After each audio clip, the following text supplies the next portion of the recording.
తెలంగాణ రాష్ట్ర 11వ అవతరణ దినోత్సవానికి విచ్చేసిన ప్రజాప్రతినిధులకు, ఇతర ప్రముఖులకు, జిల్లా అధికారులకు, అనధికారులకు, పత్రికా విలేకరులకు మరియు ఎలక్ట్రానిక్ మీడియా సిబ్బందికి నా హృదయపూర్వక నమస్కారాలు తెలియజేస్తున్నాను. రాష్ట్ర సాధన కోసం సాగిన మహా ఉద్యమంలో పాలుపంచుకున్న వారందరికీ శుభాకాంక్షలు. ఈ సందర్భంగా ప్రాణాలు సైతం త్యాగం చేసిన అమరవీరులందరికీ ఘన నివాళులు అర్పిస్తున్నాను.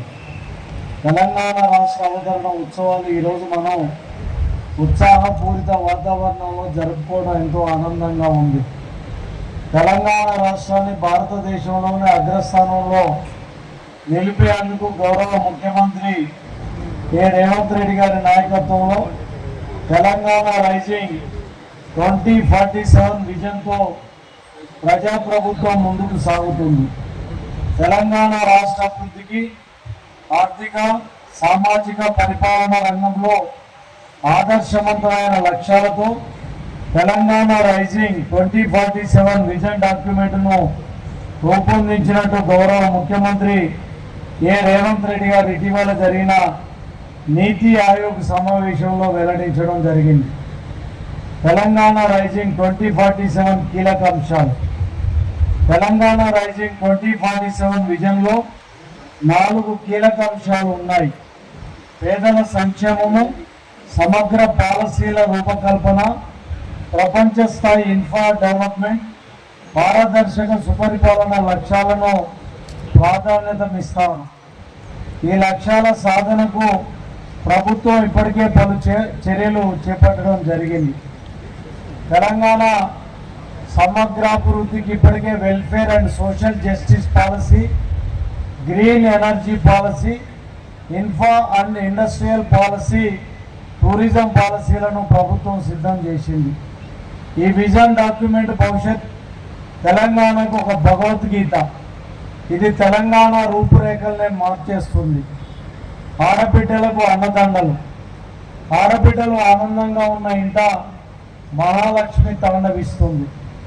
అందుకే రాష్ట్రంలో 1 కోటి మంది ఆడబిడ్డలను కోటీశ్వర్లను చేయాలనే సంకల్పంతో ప్రభుత్వం అనేక కార్యక్రమాలను రూపాయలకే వంట గ్యాస్ సరఫరా, 200 యూనిట్ల ఉచిత విద్యుత్ సరఫరా, ఇందిరమ్మ ఇండ్లు వంటి పథకాలతో పాటు సంపన్నులతో సమానంగా తెలంగాణ మహిళలతో విద్యుత్ ప్లాంట్లు కూడా ఏర్పాటు చేయించాలని ప్రభుత్వం నిర్ణయించింది.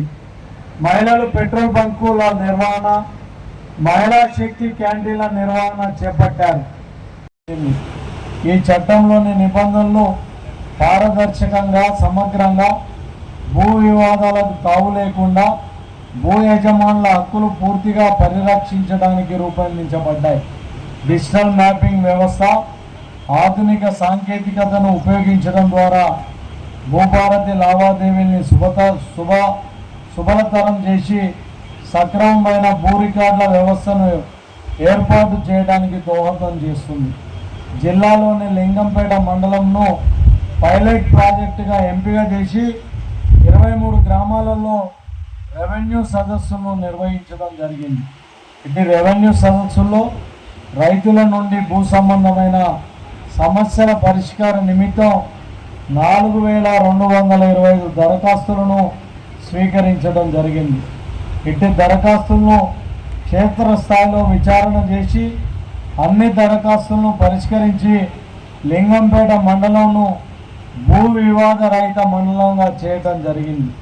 ఇందిరమ్మ ఇండ్లు జిల్లాలో 11,153 ఇండ్లు మంజూరు కాగా 2,894 ఇండ్ల నిర్మాణం ప్రారంభించడం జరిగింది. అందులో 144 ఇండ్లు బేస్మెంట్ లెవెల్ వరకు పూర్తి చేసుకోవడం జరగగా ఇట్టి లబ్ధిదారులకు ఇప్పటి వరకు 1,09,00,000 రూపాయలను చెల్లించడం జరిగింది.